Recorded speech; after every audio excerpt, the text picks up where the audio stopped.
Purpose does a gentlewoman from Michigan seek recognition? Madam Speaker, I ask unanimous consent to address the House for 1 minute and extend and revise my remarks.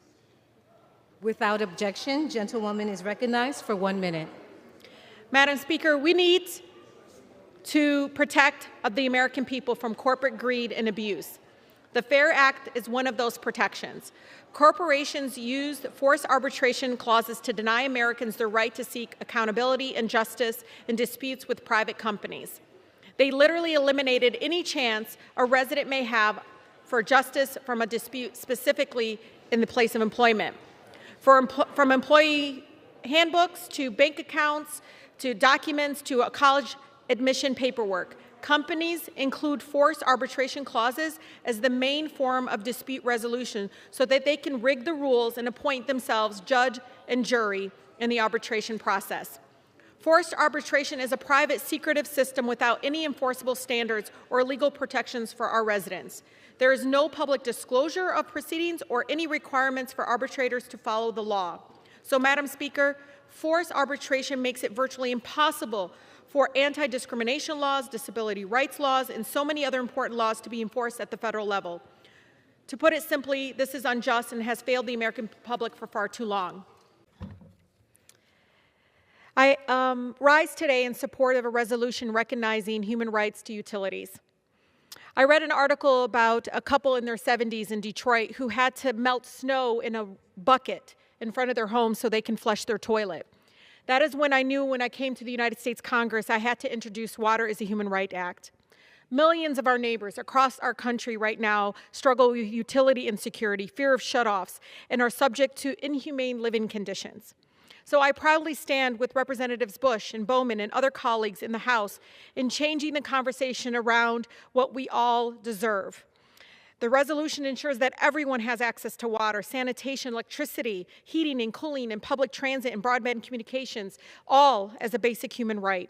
It is past time that we take the profit motive out of providing basics of good life for many of our neighbors who continue again to struggle. And so I again appreciate everyone that's working on this issue and the advocates out there that know that this is important to our country. And I thank you and I yield. I'm Brittany Lewis with Forbes Breaking News. During Wednesday's House Oversight Committee hearing about gun manufacturers, Representative Rashida Tlaib denounced firearm companies for using a, quote, halo effect, which refers to promoting their ties to military and law enforcement to boost sales. Tlaib lashed out at gun advocates and the CEOs of gun companies for their, quote, dangerous ads that are breeding domestic extremists and putting communities of color at risk. The gentleman's time has expired. The gentlewoman from Michigan, Ms. Tlaib, is recognized for 5 minutes. Thank you so much. Mr. Bessie, why are Americans afraid? I think that's a complex question. They're afraid for many reasons. We've had much societal turmoil in the last 5.5, 6 years for sure. Yeah, well, let's get to this. You know, gun manufacturers have sought to boost their sales by promoting their ties to the military and law enforcement. Smith & Wesson referred to this as, quote, halo effect. In 2016 earnings call with their investors, the CEO at the time said, I quote, it certainly gives your product a lot of credibility if it's used, adopted, and well regarded by that professional community because the consumer does pay attention to that. You know, Ms. Sampson, could you explain what the so-called halo effect, how it is and how deceptive it is? Yes, thank you for the question. The halo effect is basically when the company, Smith & Wesson in this case, puts itself under the proverbial halo of the military because they are so esteemed in society and basically says, if you want to have the firepower that they have, you should get our weapon. And in the case of Smith & Wesson, it was especially absurd for them to do that because they don't actually supply the military at all. Yeah. You know, Mr. Daniel, the committee obtained advertisement by your company uses, to sell your weapons, which include images of individuals in fully geared military tactical gear, body armor, and your rifles. Are those as advertisements intended to increase sales to armed forces or law enforcement? Yes or no? Yes. Yes or no? Yes is the answer. Oh, yes. No, the answer is no. These weapons are intended to be sold to civilians. So the advertisement inherently wouldn't target anyone other than civilians, just like the killer in Uvalde. Another one of the gun manufacturers that this committee has also investigated was Sing Sauer, often employs these tactics as well. And I'd like to put one of their ads on the screen, if I may. Do you all see this? This is an ad for Sing Sauer's MCX assault rifle. It depicts troops in combat zone with modified assault weapons, including one with a grenade launcher. The text of the ad emphasizes the rifle's, quote, modularity, or makes it, quote, ready for every possible mission, in a not so subtle reference to their military style and use. These are not pictures and themes that suggest that the assault rifle was used to be used for hunting or sport shooting. So, Mr. Bussett, how is this kind of imagery and rhetoric dangerous when the primary advertising target is civilians with little, if any, military firearms training?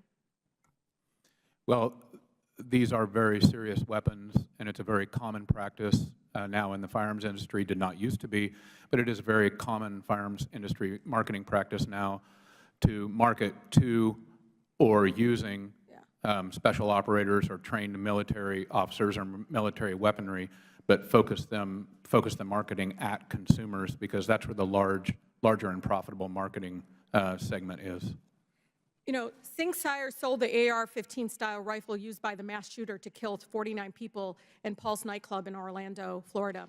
In 2016, 3 of those weapons were used by a shooter in Las Vegas, Nevada. In 2017, to kill 60 people. The company recently, literally, are selling the version of its new rifle that they have contracted out, their M14 or whatever, for the U.S. Army. They're selling the same configuration that is near match to what American soldiers will be soon be using in battle. We shouldn't be surprised when young men purchase these weapons to be more like soldiers in the picture, and we shouldn't be surprised when they try to act like them either. These dangerous ads must stop, yet they're breeding domestic extremists and putting communities of color, communities that are incredibly vulnerable, especially like children in our schools and minority groups, at grave risk.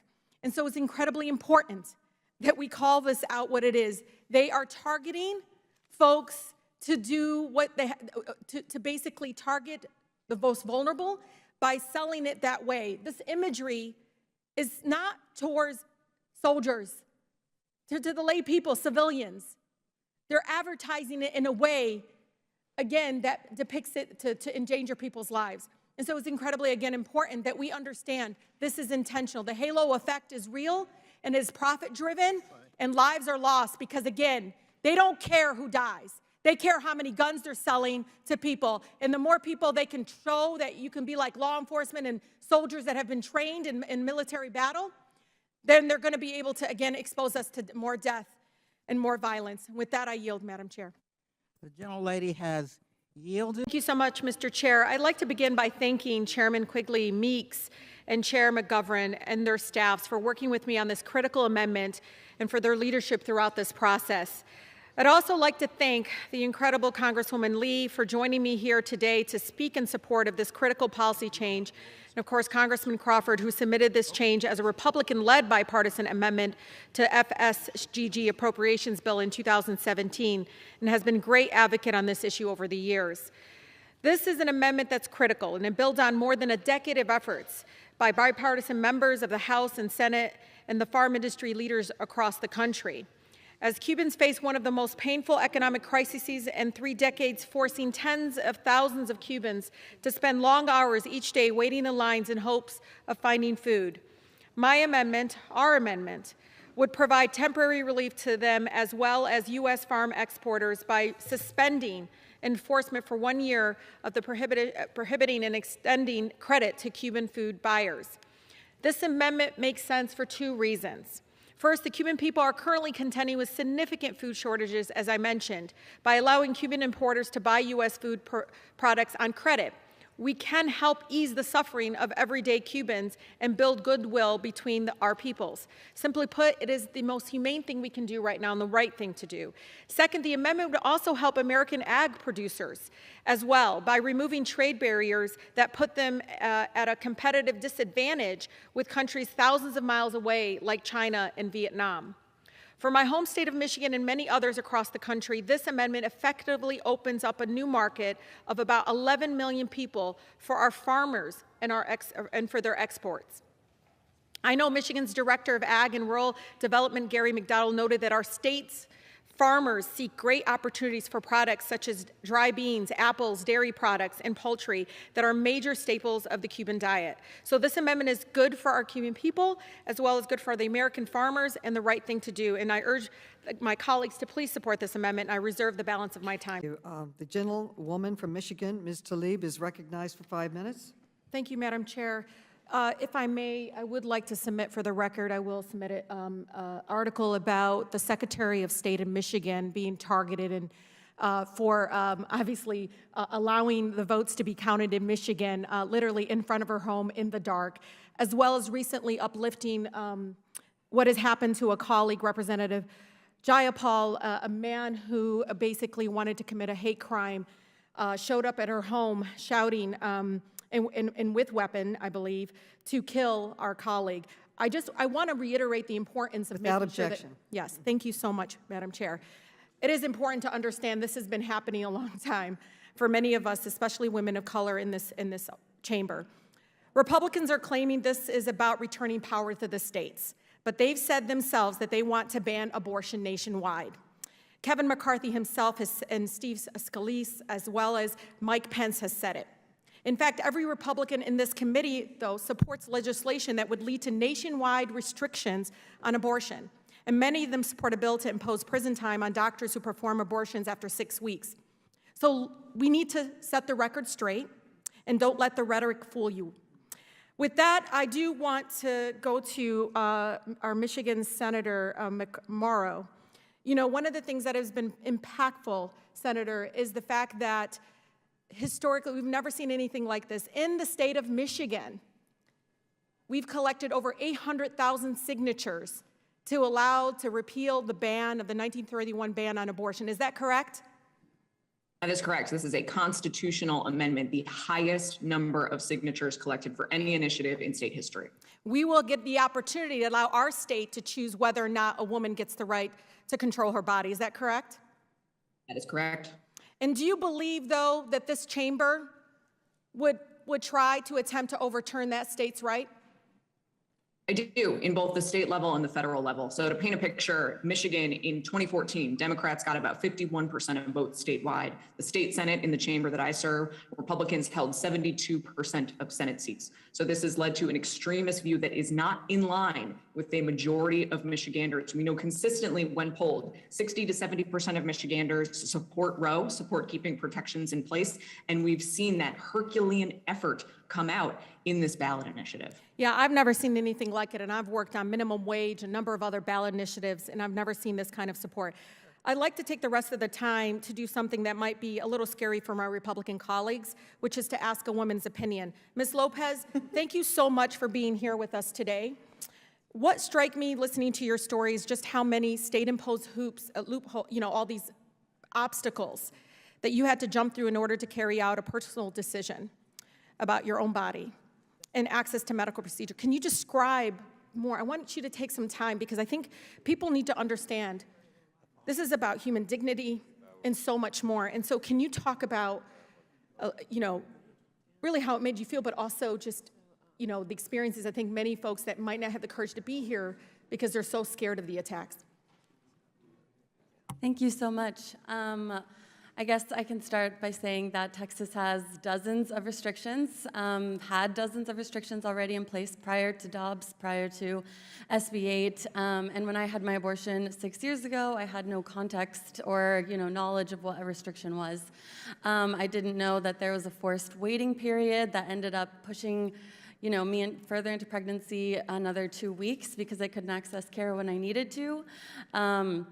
As I mentioned in my testimony, the forced ultrasound felt horrible. I didn't understand why I was, being asked to listen to, embryonic cardiac activity when I knew I didn't want to be pregnant.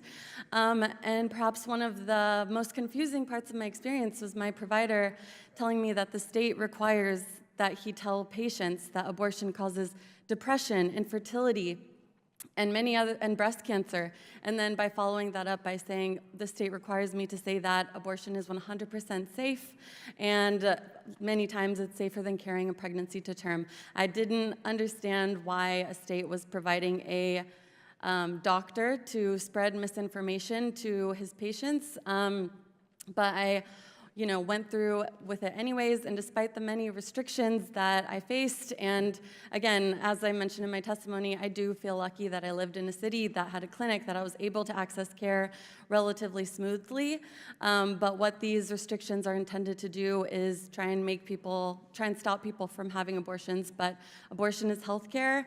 My abortion was the best decision I ever made. It was an act of self-love, and I'm here today to make sure that everybody who currently needs an abortion, who has had an abortion or will need an abortion, is not alone, no matter what the state tries to force upon us. Thank you so much, Ms. Lopez, and I yield. Thank you. I know addiction is a critical issue.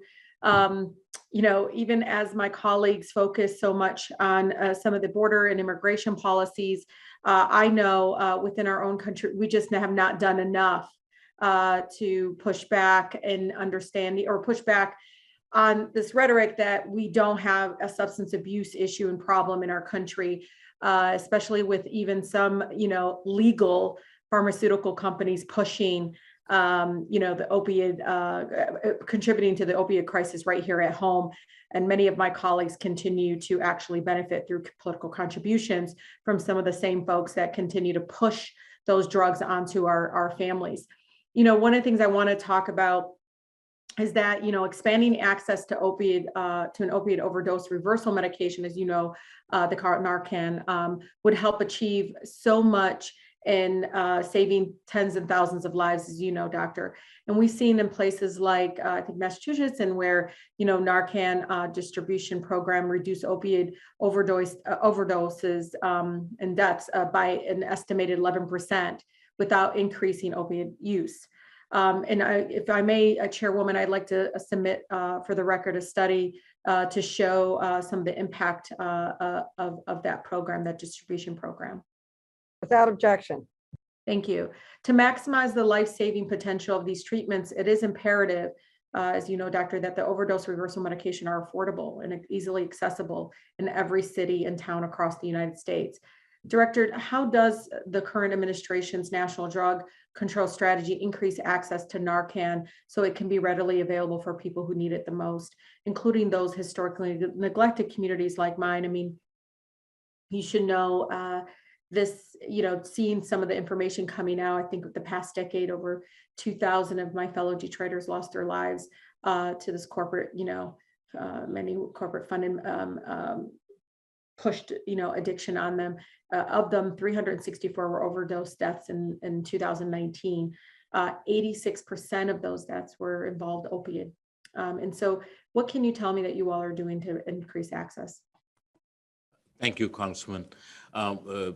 Naloxone or Narcan, this is about making sure it's affordable and it's accessible. And one of the things we're doing is making sure that states have a set aside amounts to be able to both acquire as well as have a distribution plan to especially the most vulnerable communities within the states to be able to distribute. It does no good sitting on a shelf because it expires. It's not saving lives. But we are very intentional about making sure that we are removing the affordability aspect of naloxone, and we are providing naloxone in the hands of people who need it, because we know that if we do not, we are on track to have 163,000 deaths a year by 2025. But if we do what the strategy calls for, we can reduce that number literally by half to 81,000. If we accumulate over the next 3 years, we're talking about hundreds of thousands of American lives that could be saved. And naloxone is life-saving. For every dollar, there's a $2,760 return on investment. It is the biggest bang for the buck in terms of saving lives, and it is a critical aspect of the strategy. So we're moving forward to make sure that we're working closely with HHS, with our other federal agencies and state partners, as well as local partners. Well, thank you so much. One of the things as a parent I want to talk about is how do we have it accessible in some of our high school and universities and campus, because I've been hearing obviously an increase in addiction around opioid among our college aged, I would say, and youth. And so anything that we're doing in that regards. Thank you, Congresswoman. It breaks my heart every time we see children especially die unknowingly, unsuspectedly because of they've used a counterfeit pill. It's important while we work on the supply side, we also make sure that our kids are aware. This is no different than learning CPR, than having AED device in the wall. And so it's going to be very important for us to make sure we're removing the stigma out of this and getting people to understand this is about saving a life, not making judgments, because we believe every life is precious and it's worth saving. Absolutely. And, again, as I look at our country, if it's not this crisis of addiction, there's others in the future. So we really have to try to work on this holistically as well. So thank you all so much. And I yield, Madam Chair. Thank you. Before we close, I want to offer the ranking member an opportunity to offer. The chair recognizes the gentlewoman from Michigan, Ms. Tlaib, for 5 minutes. Thank you. I rise as the proud member of the member to support the 13th Congressional District. My district is the third poorest congressional district in the country, and direct funding and aid to support our most vulnerable communities is so critical to communities like mine. I want to take a moment to uplift the work that my team and I have done to deliver for our residents through the community projects funding. I don't know if folks know, but we have the oldest Boys and Girls Club in the nation, and they are going to see $2 million investment to improve the facility in Highland Park so more of our young people can come into a building that is safe and a building that is going to be able to help them thrive. Also, the Urban Neighborhood Initiative Southwest Detroit Creative Connections Collaborative. They're going to be able to create a safe space, community space for our families, especially our youth. And this is a community I grew up in with 20 different ethnicities. We're also going to be able to help Detroit homeowners receive home repair grants for energy efficiency. Enterprise Community Partners is so eager to be able to work with my seasoned residents, and my seasoned residents are eager to see their homes become not only energy efficient, but also accessible, as many are struggling with access because of disabilities. The Eastside Community Network is going to be able to establish the Studemeyer Wellness Hub for the Eastside Detroit residents who are right now struggling to access health care. We're also going to be able to help some relief, and this is just the beginning, to help many of our families in Dearborn Heights, in Wayne County, address the number of families that continue to be impacted by flooding because of the Ecorse Creek challenges. We're also going to be able to support Prosper Us, Detroit Metro microlending, to support some of our small businesses and expand some of the work they've already done in Detroit all the way to Western Wayne and Inkster. I'm also so proud of the investment that we're going to have in the Ruth Ellis Center to provide safe, affordable, identity-affirming housing for marginalized Black and Brown Detroiters, especially my LGBTQ+ youth. I'm also going to be able to stand there with my City of Wayne residents to see finally the Gordie Howe Amphitheater space be able to be rehabbed. It's a space that many of our schools use for graduations, for gathering, and just really, truly coming together as a community. We're also going to be able to see over 300 of our high school students in the Western Wayne School District, along with the partnership with SEMCA, be able to access vocational technology, career tech programs. We're also going to see $2.5 million investment in our Inkster Senior Wellness Center. This is one of, again, Inkster has some of my spectacular seasoned residents, and they are eager again to have a space to come together, especially after the challenges during the pandemic. I want to thank Chairwoman DeLaura and the Appropriations Committee staff and the incredible hard work of my team for a thoughtful and engaging process that really targeted communities with the most needs. I am proud and committed to continue engagement with all of my 13 congressional district communities to find funding to address the needs because they truly deserve it. Thank you so much. I yield. The chair recognizes the gentlewoman from Texas, Ms. Garcia, for 5 minutes. Yield 2 minutes to the gentlewoman from Michigan, Ms. Tlaib. The gentlewoman is recognized. Thank you, Mr. Speaker. I rise in support of the Affordable Insulin Now Act and the underlying rule. It is unconscionable that in the richest country on the planet that our planet's ever seen, millions of Americans, our neighbors, are forced to choose between buying medicine and paying their gas bill. Americans pay more than 10 times the price of insulin compared to other similar countries. 10 times. In fact, 1 in 4 of our neighbors who rely on insulin have rationed or skipped doses due to the cost. And I want folks to think about that. A quarter of the people prescribed insulin for their medical condition have risked their life to be able to afford another month's worth of insulin. This is shameful, Mr. Speaker. H.R. 6833 caps out-of-pocket costs for insulin at no more than $35 per month in Medicare and commercial health insurance. This cap will be a lifesaver for millions of our neighbors who currently pay, again, 10 times more the price of insulin compared, again, to similar wealthy nations. How can these companies sell the exact same drug here for 10 times the price of other nations? Because corporate greed and price gouging are not just permitted in our country, but encouraged. The bill is not the complete fix, Mr. Speaker, and we must do more to help our uninsured and so many who are hurt and getting sicker and even dying because of corporate greed and monopolies of big pharma. This bill, again, is the beginning in reining in corporate greed and putting people over profits. I urge my colleagues to support this bill, and I yield.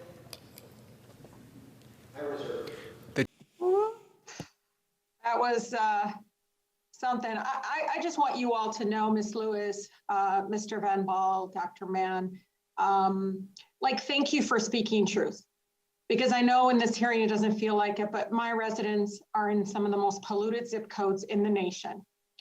They're not talking about Russia and China. They're not talking about that. You know what they're talking about is their kids getting asthma, is the fact that they're getting pre-existing conditions that are worsening their public health, and many of them are dying at a higher rate of COVID because of the environmental racism. Because in their backyard, they literally have over 200 to 300 air permits. You know, I got BP out here lying, inventing the carbon footprint to blame consumers for climate change. Exxon has us all convinced that renewables and natural gas go together like peanut butter and jelly. In my district, Marathon Petroleum had made themselves out to be some indispensable company in my district. They destroy our air and water, got PFAS contamination, you name it. Yet they still expect us to thank them in return because they pass out backpacks to the kids in my community with their logo on it. And the funny thing is they change it to spell out murder. These companies are skilled at deceiving our country, deceiving our residents, the people we fight for, that their fossil products are good for the people and the planet. That's the truth. Now they're telling us that they are, quote, energy companies rather than oil companies, signaling a shift away from oil. In 2020, BP announced its net zero strategy.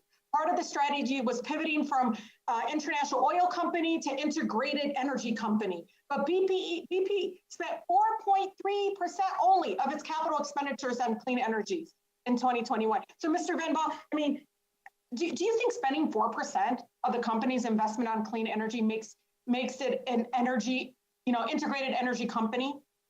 Absolutely not, Congresswoman. It's if you claim to be in an energy transition, if you claim to pivot to another source of energy, which would be great, by the way, then you would at least spend 50% of your investments in these new business models. Absolutely. These companies with this small amounts, which, by the way, are most of the time smaller than their marketing amounts, risk of being the codex of the 21st century. Ms. Lewis, would you describe it? I'm trying to be gentle here, Ms. Lewis, because, they're lying, but I'm going to just ask you, would you describe this branding exercise as misleading or deceptive? Congresswoman, I appreciate your passion and pursuit of truth. And yes, it is exactly meant to mislead the American public on what their true intents are.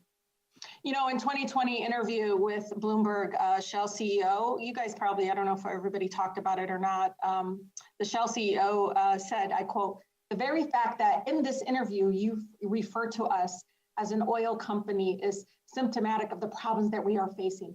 We're a much more sophisticated and integrated energy player, and we're trying to grow our non-oil part much faster than the oil part. So, Mr. Van Pelt, do you agree with Mr. Burden that Shell is no longer an oil company? Not at all. They are still an oil company, and this year they're going to spend around 12% on renewable energy.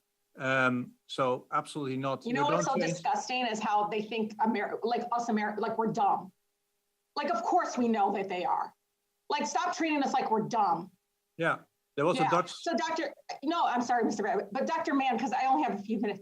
Is Shell acting with the speed and ambition necessary and consistent with the Paris Climate Agreement? I think you've said yeah, they're not, right? Is that a no? Nope, yeah. that's a firm no. no. The fossil fuel companies are saying all the right things in public. I mean, they have the best press conferences.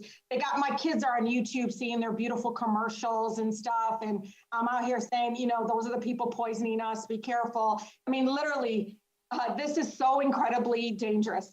If we only listen to their speeches and advertisement, you might be fooled into thinking we are on track for a safe climate and a sustainable future, but they're not doing what they say they are doing. And so I tend to work as vice chair of the Environmental Justice Subcommittee on this House Oversight Committee, and I'll intend to work with my my colleagues because, the American people deserve better than this. I am tired of it. I'm tired of 4 times I saw basements flooded in just one home. Tons of homes in my community, and all of it, again, is direct impact. They're not saying what my colleagues are talking about. They're saying we're literally getting sick, and it's hard to live with this climate crisis right now. It shouldn't be this hard. So I thank you, and again, I yield. Thank you. The gentleman from California, Mr. DeSanya, is recognized for 5 minutes.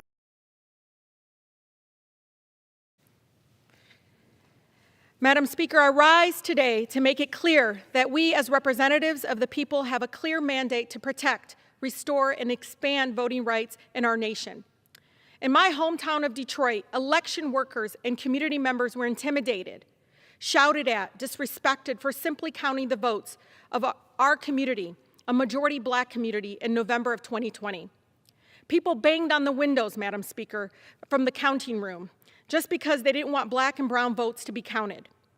Our community was treated like we were unworthy of making our voices heard at the ballot box. This should not be so complicated. If our colleagues in the Senate fail to pass the Freedom to Vote, the John Lewis Act, and their inaction will send a clear message to folks that support voter suppression. Voter suppression is not okay. It simply is not. Intimidating our election workers is not okay. Inaction is not an option, and we must deliver for the people. Thank you, and I yield. The gentlelady yields back. The chair. Thank you so much, Chairwoman. Thank you for having this really important hearing about transparency and really accountability.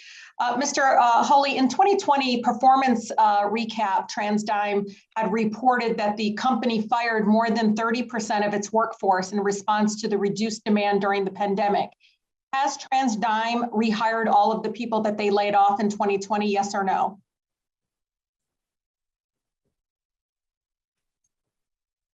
Excuse me, I was muted. The answer is no. Yeah, just keep it unmuted for a while, okay?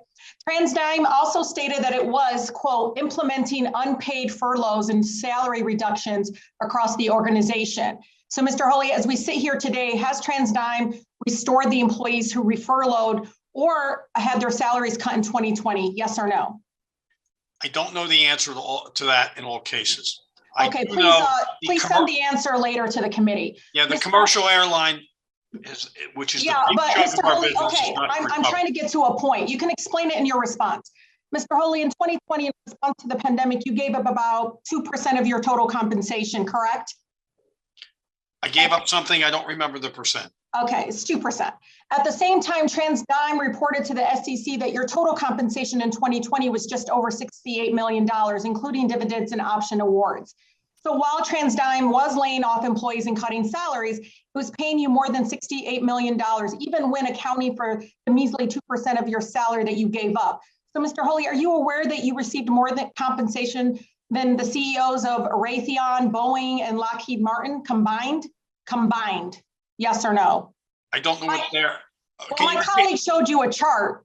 I I don't know what their compensation is. Can you repeat the I'm question?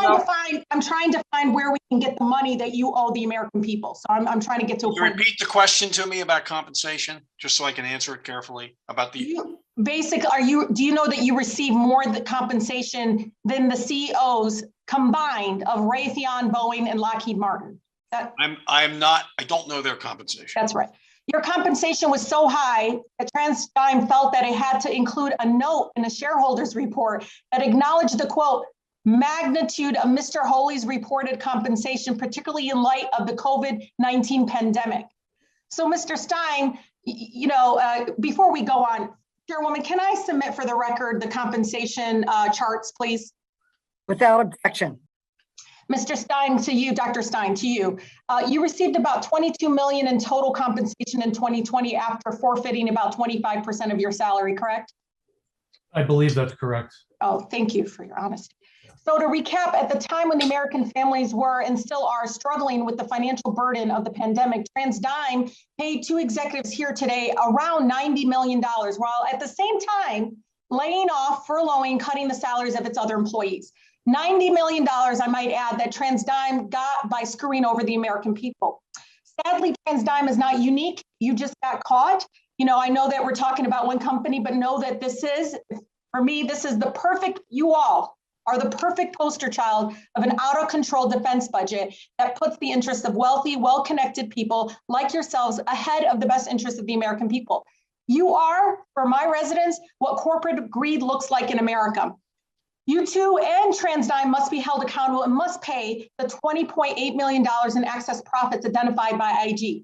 I would recommend that it comes out of your salaries as your last act before you both resign in disgrace. I would also add on and call on the Department of Defense as a whole to ensure that not a single cent of taxpayer money ever goes to a business run by either of these folks again.